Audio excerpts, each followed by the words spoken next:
Seperti yang kita tahu bahwa Khadijah ini adalah satu di antara 4 perempuan yang paling sempurna.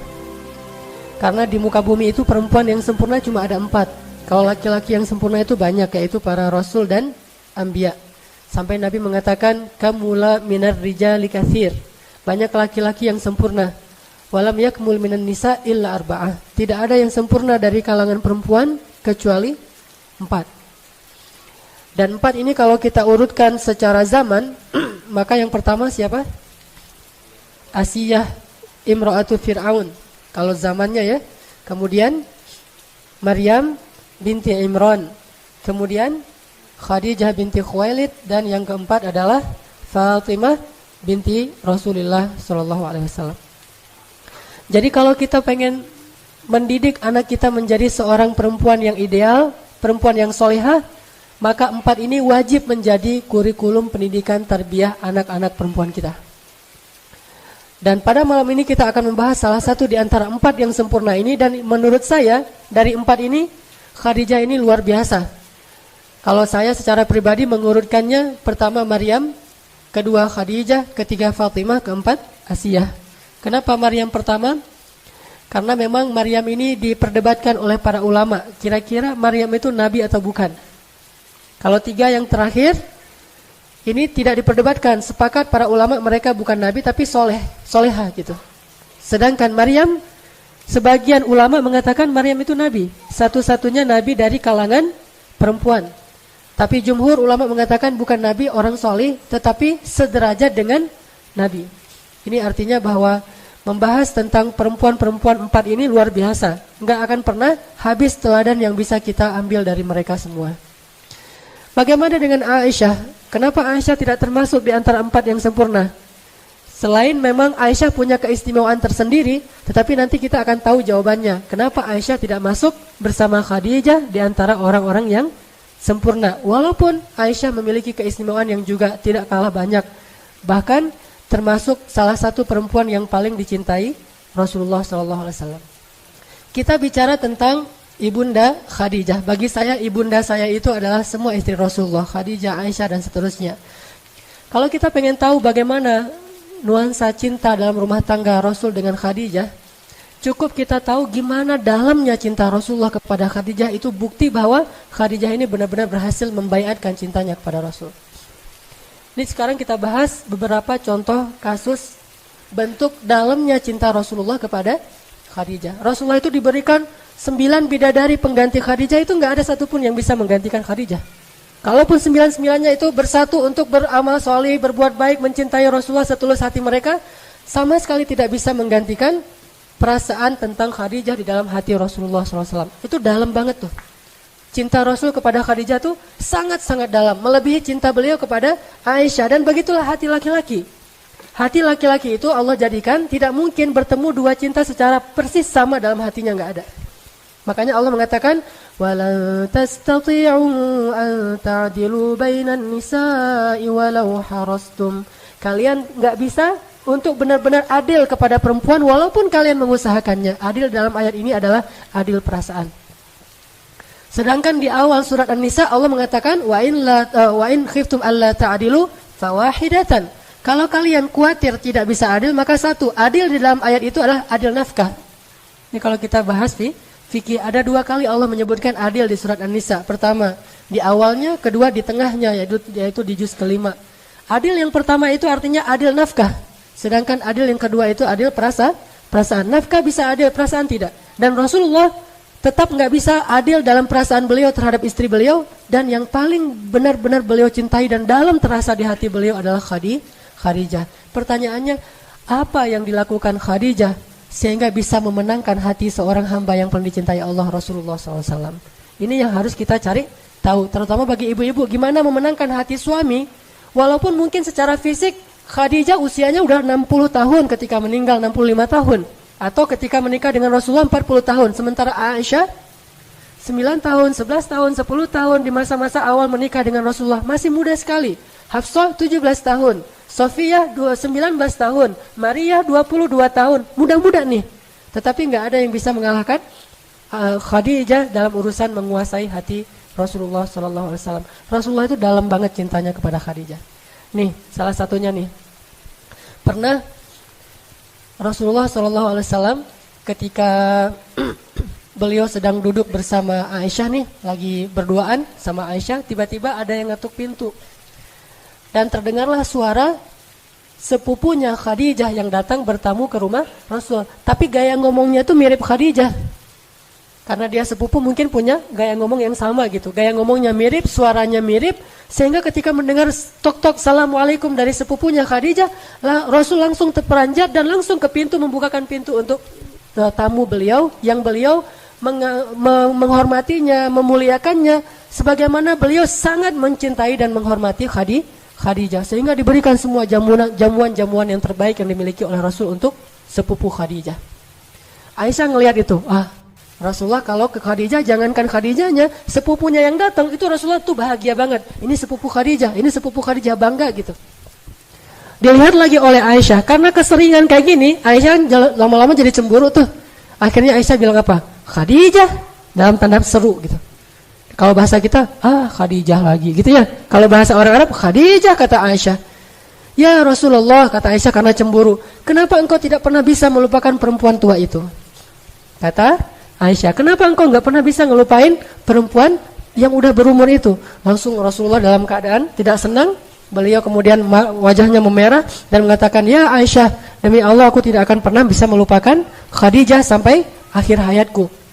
Sesungguhnya dia telah masuk dalam hatiku sedalam-dalamnya dan tidak akan pernah aku lupakan cintanya kepada Khadijah. Terus Rasulullah bilang, dia beriman kepadaku ketika orang lain kufur. Dia memberikan hartanya kepadaku ketika yang lain memegang erat harta-harta mereka. Dia membantuku dalam dakwah dan menemaniku ketika yang lain meninggalkanku dan seterusnya. Dan salah satunya dia memberikan kepadaku anak-anak ketika yang lain tidak memberikan anak. Jadi dari Khadijah Rasulullah punya anak berapa? Ayo coba kita hitung. Anak yang pertama namanya Qasim. Makanya Rasulullah dikenal juga dengan panggilan Abu Qasim. Kemudian yang kedua Zainab. Kemudian yang ketiga Ruqayyah, Ummu Kulsum, kemudian Abdullah, kemudian Fatimah. Sedangkan dari yang lain cuma ada satu nanti Ibrahim, kalau nggak salah dari Maria, tapi juga sama meninggal di masa masih kecil. Oke, artinya Khadijah itu sangat dicintai oleh Rasulullah sehingga Rasulullah marah ketika Aisyah menghina Khadijah di depan Rasulullah. Dan marahnya Rasulullah itu adalah sunnah. Jadi kita harus tahu bahwa Rasulullah itu marahnya kapan, senangnya kapan, memaafkannya kapan, membalasnya kapan, semua yang dilakukan Rasulullah itu adalah sunnah. Jadi jangan hanya ucapannya yang dianggap sebagai sunnah. Sikap Nabi itu sunnah, dan marahnya Rasul ketika Aisyah menghina Khadijah itu marah yang paling baik. Posisi marah yang paling ideal itu di situ tuh. Tetapi dengan cara tidak mencela, tidak menyakiti, tidak menzalimi istri, tetapi di situ suami marah. Sehingga ketika misalnya ada orang lain yang menghina istri kita, atau ada saudara kita menghina istri kita, atau teman kita menghina istri kita, maka di situ marahnya kita itu ikut sunnah Nabi. Tetapi dengan syarat marah yang beretika, tidak mencela, tidak menyakiti, tidak menzalimi hak-hak orang lain. Dan Rasulullah SAW kadang beliau marah, kadang beliau senang, kadang beliau memaafkan, kadang beliau membalas sesuai dengan haknya. Semua ini adalah sunnah Rasulullah SAW. Ini salah satu contoh bagaimana cintanya Rasulullah kepada Khadijah. Ada lagi yang luar biasa. Ketika terjadi Fathu Makkah, apa arti Fathu Makkah? Ada orang bilang penaklukan kota Makkah, bukan. Pembebasan kota Makkah, karena Rasulullah tidak menaklukkan siapa-siapa. Pembebasan kota Makkah. Ketika terjadi pembebasan kota Makkah, Fathu Makkah, itu semua sahabat itu pulang ke rumah-rumah mereka masing-masing. Sahabat Muhajirin, Utsman pulang ke rumahnya, Umar pulang ke rumahnya, Abu Bakar pulang ke rumahnya, bahkan Ali juga pulang ke rumahnya. Tapi Rasulullah tidak pulang ke rumahnya yang ada di Makkah. Kemana beliau pergi? Beliau pergi jauh ke Ma'lah, dan kemudian beliau membuat tenda persis di sebelah makamnya Khadijah. Di sanalah beliau bermalam selama terjadi Fathu Makkah, di sebelah makamnya Khadijah. Buat tenda di situ. Setelah itu malam-malam beliau nggak mau diganggu, mau berduaan aja dengan Khadijah. Beliau duduk di depan makamnya Khadijah, kemudian beliau bicara kepada Khadijah. Baca nanti Sirah Ibnu Hisham, sirah yang paling lengkap tentang Rasulullah SAW. Disebutkan di situ Rasulullah curhat kepada Khadijah sambil menangis di depan makamnya Khadijah. Rasulullah mengatakan, ya Khadijah, sadaqti ya Khadijah, sadaqti. Kamu benar ya Khadijah, kamu benar. Apa yang kamu ucapkan dulu tuh benar banget. Apa yang dibenarkan oleh Rasulullah tentang Khadijah?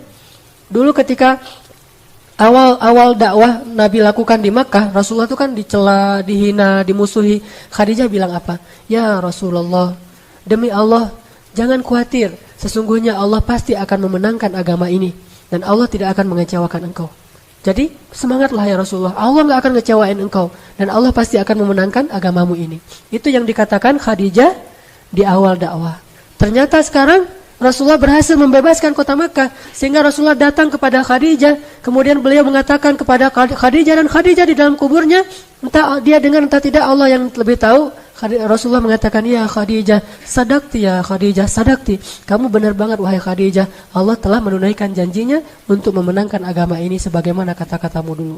Kemudian Nabi menangis di kuburan Khadijah. Sama seperti misalnya saya pulang ke Aceh.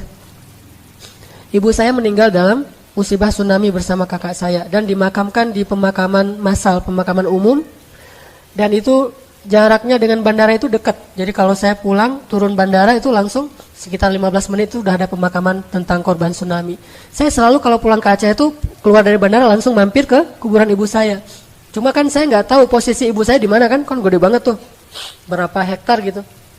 Nah akhirnya saya duduk di salah satu pojok pemakaman besar itu, kemudian saya ngomong gitu, Mak, ini abang udah pulang Mak gitu. Pas awal-awal saya datang dari Mesir tuh berkesan banget tuh, karena saya pengen banget ngajak ibu saya jalan-jalan, naik pesawat, kan ibu saya belum pernah naik pesawat tuh, pengen ngajarin ya gimana rasanya naik pesawat, malah kalau bisa pengen umrohin ibu dan segala macam. Cuma ya Allah mentakdirkan yang lain. Pas saya pulang saya curhat, Mak ini abang pulang, Kak Yus, kakak saya namanya Kak Yus nih, adik pulang segala macam, ngomong aja di situ. Itu bukan bid'ah dan itu nggak ada hubungannya dengan ahli kubur itu dengar atau enggak, kita kan nggak tahu ya, karena Allah yang lebih tahu. Cuma itu adalah bentuk dari memuaskan rasa rindu seorang kekasih kepada kekasihnya, dan Rasulullah melakukan itu. Bukannya Khadijah pasti dengar kemudian nanti bisa dialog. Ini lain lagi nih, kalau ada yang minta fatwa ke ahli kubur, minta nasihat, misalnya mau pemilihan caleg gitu ya, datang ke kuburan, Mbah ini muridnya Mbah mau minta nasihat gitu-gitu ya, minta wejangan, terus pura-pura dengar, oh iya ya Mbah, ya ngerti Mbah gitu. Apa yang dia ngerti? Ada yang kayak gitu. Ini Allah alam ya, saya nggak ngerti, saya nggak berani memfatwakan itu bid'ah atau enggak. Saya bukan ahli fikih, tapi yang dimaksud dengan curhatnya Nabi itu bukan kayak gitu. Curhatnya Nabi adalah Rasulullah itu hanya ingin mengekspresikan betapa rindunya beliau kepada Khadijah. Beliau ingin sekali bertemu dengan Khadijah, memeluk Khadijah, mengatakan kepada Khadijah, wahai Khadijah, perjuangan kita sekarang sudah menang. Beliau ingin mengatakan itu kepada Khadijah. Beliau ingin memperlihatkan kepada Khadijah bahwa pengorbanan Khadijah itu nggak sia-sia. Beliau ingin tunjukkan kepada Khadijah bahwa Khadijah itu benar dan dia adalah istri sejati yang pernah menolong Rasulullah dari awal berdakwah di Makkah. Itulah Khadijah. Gak ada istri yang bisa lebih hebat daripada Khadijah, sehingga Rasulullah datang ingin curhat kepada Khadijah dan mengatakan, ya Khadijah, sadaqti, kamu benar wahai Khadijah, apa yang kamu katakan itu benar, bahwa perjuanganmu itu gak sia-sia, Allah sudah memenangkan perjuangan kita ya Khadijah. Ini bayat cinta. Apa yang sudah dilakukan Khadijah sehingga begitu dalam cinta Rasulullah kepadanya, bahkan tidak tergantikan oleh 9 orang istrinya, walaupun istri-istri yang cantik dan masih belia. Ini kita bandingkan aja tanpa ada niat menjelek-jelekan Aisyah ya, karena kalau kita bahas Aisyah juga luar biasa. Tapi kita bandingkan misalnya Rasulullah pernah pulang ke rumah Aisyah dalam keadaan lelah, capek, habis berdakwah, habis berjihad. Kemudian Rasulullah sampai di rumah dalam keadaan lelah banget, bilang gini, ya Aisyah, kepalaku sakit banget. Kata Rasulullah kan, apa kata Aisyah? Kepalaku juga gitu. Jadi kita boleh milih nih, mau jadi Aisyah, maka derajat kita derajat Aisyah. Mau jadi Khadijah, nggak kayak gitu. Ketika Rasulullah datang kepada Aisyah, ya Aisyah, kepalaku sakit banget, pengen dipijitin gitu ya. Kata Aisyah, kepalaku juga nih, manja. Akhirnya Rasulullah, oh ya udah. Akhirnya Rasulullah mijitin Aisyah, nggak jadi sakit kepala demi Aisyah. Itu kan suasana hidup di rumah tangga Rasul dengan Aisyah. Memang Rasulullah nggak mempersoalkan itu, tapi tetap Aisyah nggak akan pernah bisa ngalahin Khadijah kalau kayak gitu. Sedangkan Khadijah ketika Rasulullah datang, zammiluni, zammiluni, dathiruni, dathiruni, langsung dipeluk oleh Khadijah, di pintu dibuka pintu oleh Khadijah, terus Nabi bilang, zammiluni, zammiluni, langsung dipeluk oleh Khadijah, ditutup pintunya, dibawa masuk ke kamar, ditutup kamarnya biar Rasulullah nggak takut. Karena waktu itu Rasulullah seperti anak yang baru ngelihat hantu, ketakutan banget. Pengalaman pertama melihat Jibril, akhirnya diselimuti oleh Khadijah, dibelai oleh Khadijah, kemudian dipeluk oleh Khadijah sampai Nabi tenang. Jadi Nabi nggak mengatakan zammiluni, zammiluni juga, nggak ada. Itu bukan Khadijah.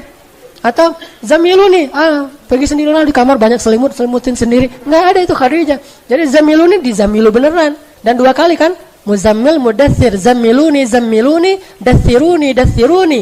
Ini menjadi simbol, walaupun kita nggak ngelihat persis adegannya kayak gimana, tetapi di sini ada pesan dari Allah. Ayat itu kan turunnya di dalam pelukan Khadijah. Ayat yang turun di dalam pelukan Khadijah. Ketika Rasulullah datang dalam keadaan ketakutan, Rasulullah bilang, dathiruni, dathiruni, dipeluk oleh Khadijah, dibawa ke kamar, kemudian dibelai oleh Khadijah, turun, ya ayyuhal muddaththir.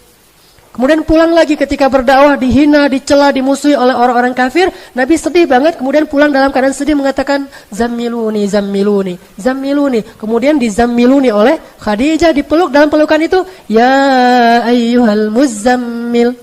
Artinya apa? Rasulullah itu selalu bisa selesai masalahnya jika pulang ke rumah. Bukan pulang ke rumah nambah masalah ya. Ini namanya Khadijah, wafa. Jadi rumah itu benar-benar hiburan buat suami, oasis buat suami yang gersang di luar, ada masalah apapun, pulang ke rumah itu menyelesaikan masalah, bukan keluar rumah itu untuk menyelesaikan masalah. Ini unik ya. Ada banyak orang yang kenapa jarang pulang, biar selesai masalahnya. Lalu datanglah waktunya setelah 15 tahun menikah dengan Rasulullah yang aman, hidupnya damai, semuanya tercukupi, mereka orang yang mampu, bahkan termasuk orang kaya, hidupnya itu enak banget, banyak pembantu. Datanglah masa-masa sulit. Jadi kalau orang dari awal sulit mungkin udah lebih siap ya. Ini dari masa-masa yang begitu nyaman, tiba-tiba gara-gara dakwah jadi sulit. Nggak pernah Khadijah tuh ngeluh, ini gara-gara engkau ini terlalu sibuk ngurusin orang lain, akhirnya hidup kita jadi susah. Tuh lihat anak-anak terlantar segala macam. Nggak pernah sama sekali memberatkan suaminya. Benar-benar mendukung habis-habisan 100% all out kepada Rasulullah SAW. Sehingga datanglah wahyu pertama. Apa wahyu pertama kepada Rasulullah? Bukan, kalau itu ayat pertama. Bedain, kalau pertanyaannya, sebutkan wahyu pertama yang datang kepada Nabi, itu adalah sunrise. Mimpi melihat sunrise, itulah wahyu pertama. Tapi kalau ditanya ayat pertama yang turun kepada Nabi, jawabannya adalah surat Al-Alaq di awal itu, setengah dari surat Al-Alaq. Jadi beda wahyu dengan ayat. Memang ayat yang pertama surat Al-Alaq, tapi kalau wahyu bukan Al-Alaq yang pertama. Wahyu yang pertama didapatkan oleh Rasulullah itu adalah Rasulullah berkali-kali mimpi melihat falakis subhi. Falakis subuh itu kalau diterjemahin melihat cahaya sunrise. Berkali-kali kayak gitu. Terus Nabi jadi khawatir, loh ini kenapa saya mimpinya aneh gitu. Udah gitu, sejak saat itu Nabi kalau keluar rumah sering dipanggil-panggil. Yang manggil siapa? Batu, pohon. Manggil, ya Muhammad, engkau itu Rasulullah. Nabi cari-cari nggak ada orang. Terus Nabi lari gitu ketakutan. Ada lagi yang manggil, pohon manggil, ya Muhammad, engkau Rasulullah. Lari lagi. Rasulullah merasa aneh nih, kayak orang kerasukan, diganggu sama setan. Akhirnya datang ke Khadijah. Ya Khadijah, apa yang terjadi pada saya nih? Kok akhir-akhir ini saya sering mimpi aneh. Kemudian ada yang manggil-manggil tapi nggak ada orangnya. Apa kata Khadijah menenangkan? Wahai suamiku, gak usah khawatir, jangan sedih. Karena sesungguhnya Allah nggak mungkin menyakitimu. Karena engkau orang yang baik.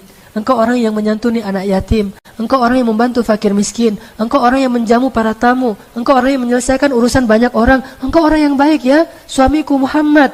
Dan namamu juga orang yang terpuji. Allah gak akan mungkin menyakitimu. Jadi itu pasti bukan gangguan setan. Pasti itu adalah pertanda baik dari Allah. Khadijah, cerdas, punya ilmu. Padahal dia belum tahu Islam. Tapi udah bisa memberikan banyak sekali dukungan dan motivasi bagi suaminya.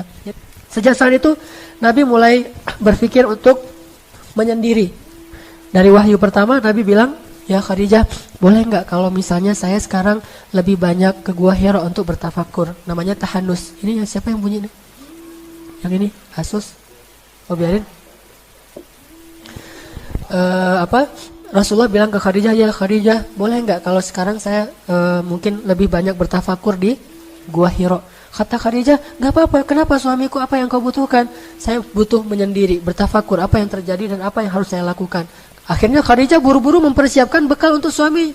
Bayangkan dukungan Khadijah. Disiapin roti, kemudian gandum, segala macam disiapin, bekal-bekal Rasulullah, selimut. Setelah dibekalin, akhirnya Rasulullah naik ke Gua Hiro. Berapa lama? Berminggu-minggu di Gua Hiro. Ngapain? Tahanus, tafakur. Ini apa yang terjadi, bagaimana memperbaiki bangsa ini dan seterusnya. Itulah pemikiran seorang laki-laki. Dia mikirin solusi untuk umat, bukan cuma mikirin diri sendiri dan keluarga. Mikirin nih umat kita nih lagi krisis nih, banyak yang terzolimi, umat kita jauh dari agama, terus gimana? Kalau bahasa teman-teman tabligh itu punya fikir gitu. Dia selalu punya fikir untuk umat, bukan cuma punya fikir untuk diri sendiri dan keluarganya. Nah inilah rijal, laki-laki sejati. Dan Khadijah mendukung, memberikan bekal, akhirnya naiklah ke Gua Hiro. Kalau bahasa sekarang, Rasulullah terhanus ke Gua Hiro itu bahasa sekarangnya tuh suami-suami kita tuh rajin ke taklim. Ngapain sih taklim seminggu sampai 3 kali gitu ya? Itu lagi tafakur, belajar dulu. Karena dengan belajar akhirnya dia bisa berbuat lebih untuk umatnya, untuk bangsanya, untuk negaranya, untuk kaum muslimin. Sehingga dia datang ke Gua Hiro yang bernama Al-Latif misalnya. Kalau itu kan Gua Hiro. Ini Al-Latif Gua Hiro-nya anak-anak muda Bandung. Insyaallah ya. Jadi rajin ke Latif, ya dukungin aja, bahkan bekelin gitu. Kalau dia bilang, boleh nggak kalau misalnya malam ini sekalian qiyamul lail, jadi saya nggak langsung pulang. Oh nggak apa-apa, mau dibekelin apa nih? Mau dimasakin nasi goreng? Ah itu Khadijah banget tuh. Tapi kalau ya udah, kalau berita buruk gitu nggak usah kasih tahu. Jangan kasih support gitu, motivasi, semangat, bekelin. Kasih misalnya beliin sovel yang untuk biar nggak digigit nyamuk. Terus apalagi gitu, selimut, bantal, Hello Kitty gitu, kasih aja semuanya ke suaminya biar suaminya nyaman gitu kan. Ini yang dirasakan oleh dai-dai yang punya istri Khadijah dan itu luar biasa loh. Dan saya bukan cuma ngomong ya, saya ngerasain gitu. Jadi kalau misalnya mau itikaf di Al-Latif, oh ya, langsung disiapin semuanya, bukannya diminta. Dan mungkin kita juga nggak akan enak hati kan ya, disiapin segalanya. Udah biarin, siapin sendiri. Nggak, biarin aja, disiapin air segala macam, dibuatin. Kalau saya senang sebelum qiyam tuh minum rosella dulu, siapin rosella hangat segala macam. Ini Khadijah. Dan kita butuh istri yang seperti itu di rumah para mujahid. Kalau nggak akan ada yang bisa berjuang dengan istiqomah di jalan Allah Subhanahu Wa Taala. Tetap butuh wanita yang besar. Akhirnya Nabi naik ke Gua Hiro. Berminggu-minggu habis bekalnya datang lagi cuma semalam doang di rumah. Besok berangkat lagi ke Gua Hiro. Gak pernah Khadijah bilang ngapain sih lama-lama di sana. Udah aja di rumah. Tafakur kan bisa di kamar juga. Bisa sambil di atas sajadah segala macam. Gak ada tuh. Support aja. Suaminya datang. Khadijah bekalku habis. Disiapin lagi sama Khadijah. Naik lagi tuh. Berminggu-minggu datang lagi. Sampai setelah beberapa bulan. Di bulan Ramadan baru turun ayat pertama. Iqra bismi rabbikal ladzi khalaq.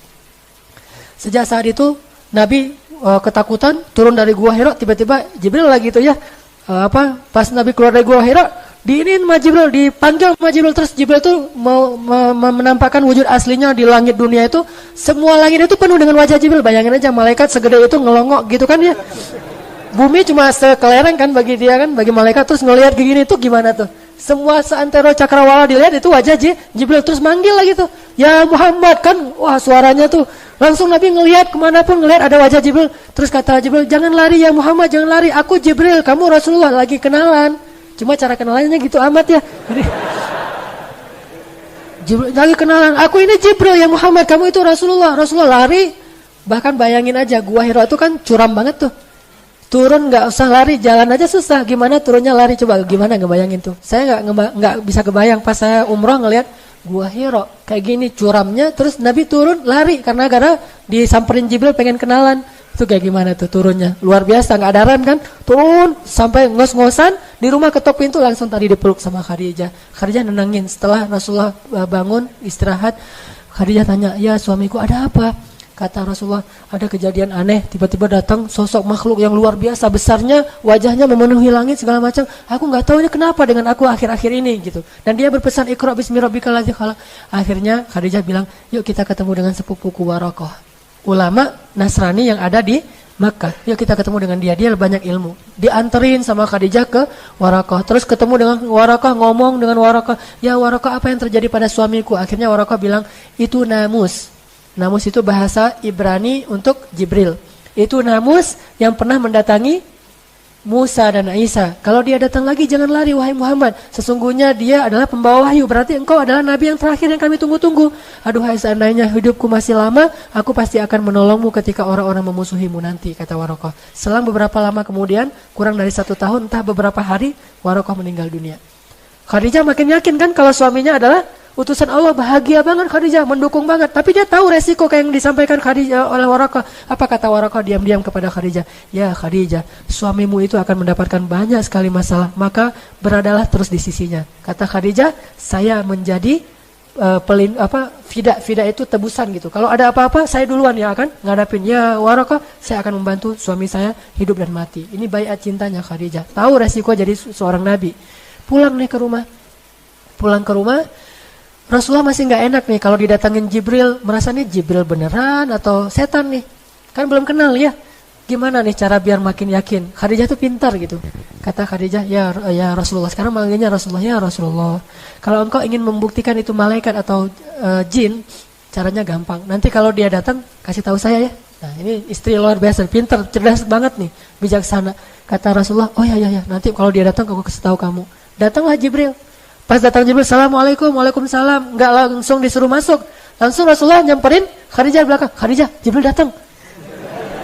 Kayak gitu tuh suasananya. Khadijah, Jibril datang. Kata Khadijah, yaudah, ayo kita sambut.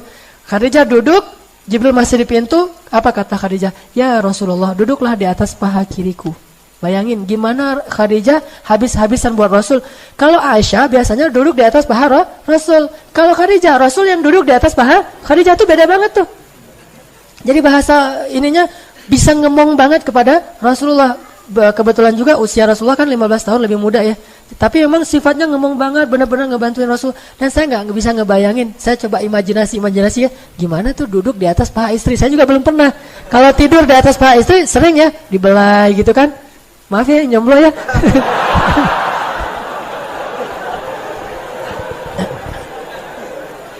Pulang dari Al-Latif, udah ngomong dua sesi taklim, sesi tarbiyah. Capek banget pulang, mau tidur di atas, paha istri dibelah-belah gitu. Itu enak banget loh. Tiba-tiba bangun udah azan subuh, kan luar biasa tuh. Rasulullah duduk di atas paha Khadijah, di atas paha kirinya. Khadijah bilang, duduklah di atas paha kiriku ya Rasulullah. Rasulullah duduk, kemudian Khadijah nanya, apakah engkau masih bisa ngelihat Jibril? Kata Rasulullah, masih bisa ya Khadijah. Kalau gitu coba pindah ke paha kanan. Ini dalam hadisnya kayak gitu. Akhirnya Nabi pindah lagi ke paha kanannya Khadijah, dipeluk sama Khadijah. Masih ngelihat nggak Jibrilnya? Masih. Kalau gitu coba ke belakang saya. Rasulullah ke belakang meluk Khadijah dari belakang, kan keren banget tuh ya. Meluk dari belakang kayak orang lagi ngapain gitu kan. Udah gitu, Khadijah nanya, ya Rasul masih ngelihat Jibril nggak? Masih. Akhirnya Khadijah pura-pura mau membuka cadar dan jilbabnya. Pas dia mau membuka itu, Rasulullah tanya, ya Rasulullah masih ngelihat Jibril? Kata Rasulullah, udah nggak ngelihat, Jibril udah pergi. Kata Khadijah, kalau gitu dia benar-benar malaikat. Kenapa? Malaikat nggak mau melihat aurat. Malaikat tidak mau melihat aurat. Kalau dia yang masih ngelihat, melototin lagi, itu jin banget tuh. Kan cerdas banget ya Khadijah ya. Cara nguji mana malaikat, mana jin. Jadi yang senang ngelihat melototin yang gitu-gituan, itu izin. Kalau malaikat nggak seneng yang gitu-gituan. Jadi kalau kita pengen nih, yang cewek-cewek nih pengen doanya mustajabah, diaminkan oleh malaikat, kemana dia pergi dinaungin malaikat, berarti muhajjabah, tutuplah auratnya, karena malaikat nggak mau dekat dengan orang yang membuka aurat. Kenapa? Malaikat itu sangat terjaga. Pandangan matanya malaikat itu terjaga. Emang malaikat ada hawa nafsu? Ini bukan soal nafsu ya, tapi soal kesucian, kehormatan, dan malaikat itu menghargai perempuan. Sehingga malaikat nggak mau melihat perempuan yang sedang membuka aurat. Jadi kalau malaikat Jibril datang ke rumah Khadijah, itu pasti minta izin dulu. Takutnya Khadijah belum pakai jilbab. Makanya Khadijah nguji nih. Pas mau dibuka, belum dibuka juga, Jibril udah pergi tuh. Ya Rasulullah masih ngelihat? Enggak, berarti dia Jibril malaikat, bukan jin. Makin mantap tuh Rasulullah. Oh ya, kalau gitu berarti saya benar-benar Rasul nih. Kan tadi ragu tuh. Rasul beneran nggak sih? Apalagi setelah dapat ayat pertama Al-Alaq, 6 bulan itu nggak ada wahyu. Nah dalam 6 bulan itu kan Nabi jadi ragu lagi. Jangan-jangan saya nggak jadi Nabi nih, dibatalin gitu kan. Khadijah terus 6 bulan. Jadi awal-awal masa Nabi beradaptasi dengan status baru sebagai Rasulullah, Khadijah itu benar-benar ngedukung Rasul. Ditambah lagi ketika turun ayat, sekarang berdakwahlah secara terang-terangan. Mulailah episode-episode yang sulit. mulai dicela, mulai dimusuhi, mulai habis-habisan. Ketika Rasulullah pulang dalam keadaan wajahnya berlumuran kotoran, bajunya banyak kotoran, Rasulullah pulang ke rumah, Khadijah sambil menitikkan air mata, sambil membersihkan kotoran di tubuh Rasulullah. Tapi terus ngasih motivasi, tapi nangis gitu, karena sedih suaminya diperlakukan kayak gitu. Dan yang paling membuat saya merasa sedih itu adalah ketika Rasulullah SAW itu imbas dari dakwah beliau itu sampai kepada anak-anak beliau yang perempuan, putri-putrinya. Saya nggak bisa ngebayangin tuh, kalau putri saya diperlakukan kayak gitu gara-gara dakwah saya. Itu luar biasa. Siapa putrinya yang diperlakukan kayak gitu? Ruqayyah dan Ummu Kulsum. Ruqayyah dan Ummu Kulsum dinikahkan dengan putranya Abu Lahab. Berarti sepupuan ya. Nikah dengan sepupunya. Abu Lahab nggak beriman kepada Rasulullah. Sehingga gara-gara Abu Lahab benci sama Rasulullah, apalagi setelah berdakwah, Abu Lahab menyuruh anak-anaknya untuk menceraikan istri mereka, yaitu anak Rasulullah. Diceraikannya tuh bukan dengan cara yang biasa, diceraikan dengan cara yang hina banget. Diusir dari rumah, disuruh pulang ke orang tuanya sambil dimaki-maki gitu. Sehingga akhirnya datanglah Ruqayyah ke rumah Khadijah. Ibu gitu nangis, kenapa nak, kenapa? Suamiku menceraikanku, mertuaku marahin aku, mereka mencela aku segala macam. Katanya aku anak seorang pendusta segala macam. Nangis habis-habisan di depan Khadijah, dipeluk oleh Khadijah. Terus Khadijah bilang, sabar ya, jangan sampai kita membuat ayah kita susah gara-gara kamu dalam kasus ini. Nggak dikasih tahu kepada Rasulullah. Sampai akhirnya Rasulullah tahu sendiri dari keluarga Abu Lahab, saking menjaganya perasaan Rasulullah. Jangan sampai concern Rasulullah di dakwah itu terganggu oleh masalah anaknya. Bukan justru bilang ke Rasulullah, lihat tuh anak kita tuh jadi imbas gara-gara kerjaan kamu. Enggak, justru disuruh sabar anaknya, jangan ngeluh ya, kita harus dukung ayah kita gitu. Terus aja. Enggak lama kemudian hari kedua datang lagi Ummu Kulsum, sama juga statusnya, dicerai oleh suaminya, nangis-nangis. Khadijah menghibur lagi, sama sekali enggak menyalahkan suaminya Rasulullah yang sedang berdakwah. Sampai akhirnya saking sedihnya Rasulullah anaknya diperlakukan kayak gitu, Nabi berdoa, ya Allah, utuslah serigalamu untuk anak-anaknya Abu Lahab. Itu sekali-kalinya Nabi berdoa itu dalam bentuk doa yang buruk. Dan itu terjadi. Akhirnya anak Abu Lahab itu matinya gimana? Dimakan serigala dalam satu perjalanan. Saking sedihnya Rasulullah ketika anaknya diperlakukan kayak gitu. Dan Rasulullah itu sering tersentuh kalau urusan perempuan. Kalau ada perempuan yang dizalimi, Rasulullah itu marah banget. Termasuk kenapa Rasulullah membunuh satu Bani Quraidah orang Yahudi, karena melecehkan seorang perempuan. Roknya diikat dengan tali, kemudian pas dia jalan kesikam auratnya sehingga dia malu. Lalu ketika dia malu disorakin rame-rame. Lalu ada laki-laki muslim yang membela dia, dibunuh sama pemuda Yahudi. Akhirnya Rasulullah marah udah. Kalau udah main perempuan, Rasulullah tuh marah besar. Akhirnya mereka dikepung, nggak mau menyerahkan pembunuhnya, dan mereka pun diperangi. Sekitar 300 orang laki-laki Yahudi kemudian dibunuh oleh Rasulullah SAW. Gara-gara gak mau menyerahkan para pembunuh laki-laki tadi dan yang telah melecehkan perempuan Islam. Artinya bahwa Rasulullah itu sedih banget ketika anaknya digituin. Terjadi lagi nanti pemboikotan terhadap Rasulullah selama 3 tahun. Nah ketika Rasulullah diboikot selama 3 tahun, Khadijah menemani Rasulullah. Dan sampai Khadijah habis hartanya membiayai berapa orang? Ada lebih dari 1.000 orang kaum muslimin Bani Hashim yang diboikot, siang malam ditanggung oleh Abu Bakar dan Khadijah, 2 orang ini. Sampai Abu Bakar jatuh miskin, sampai Khadijah jatuh miskin. Bayangin, ngebayarin pengungsi selama 3 tahun. Kan luar biasa tuh, pengungsinya banyak, setiap hari butuh air, dan air mahal di Mekah itu. Mereka bayar air aja udah habis uangnya, kayak kita beli aqua setiap hari tuh, lama-lama untuk satu masjid aja kayak gini nih, sekitar 500 orang. Kalau setiap hari itikaf di masjid kan lumayan tuh kan ya, biayanya. Yang nanggung cuma 2 orang, 1 ikhwan, 1 akhwat. Selama 3 tahun coba bayangin, kayak gimana tuh butuhnya. Nyembeli onta, selimut, orang-orang yang sakit, segala macam. Semuanya dibiayai oleh Khadijah dan Abu Bakar. Sampai setelah selesai pemboikotan 3 tahun, Khadijah wafat. Karena Khadijah sakit keras. Ada adegan yang mengharukan di situ. Dalam keadaan sakit keras, dalam keadaan meriang gitu, Khadijah masih mempersiapkan makanan untuk Rasulullah SAW. Nggak ada sama sekali istirahatnya. Dari sejak menikah, apalagi sejak berdakwah, itu nggak ada istirahatnya. Sampai Nabi bilang, Khadijah istirahat. Apa Khadijah? Ya Rasulullah, kata Khadijah, istirahat kita nanti di akhirat. Istirahat kita nanti di akhirat. Perjuangan banget, berdua nih berjuang habis-habisan. Kalau bisa disebut, Islam ini adalah hasil pengorbanan Abu Bakar dan Khadijah, selain Rasulullah pastinya. Islam itu yang kita sekarang nikmati ini adalah hasil perjuangan seorang perempuan yang luar biasa, Khadijah. Ya Rasulullah, istirahat kita nanti di akhirat. Dan benar-benar istirahatnya di akhirat. Gak ada istirahatnya, sakit pun meriang. Dan itu bukan sakit biasa, sakit menjelang wafat.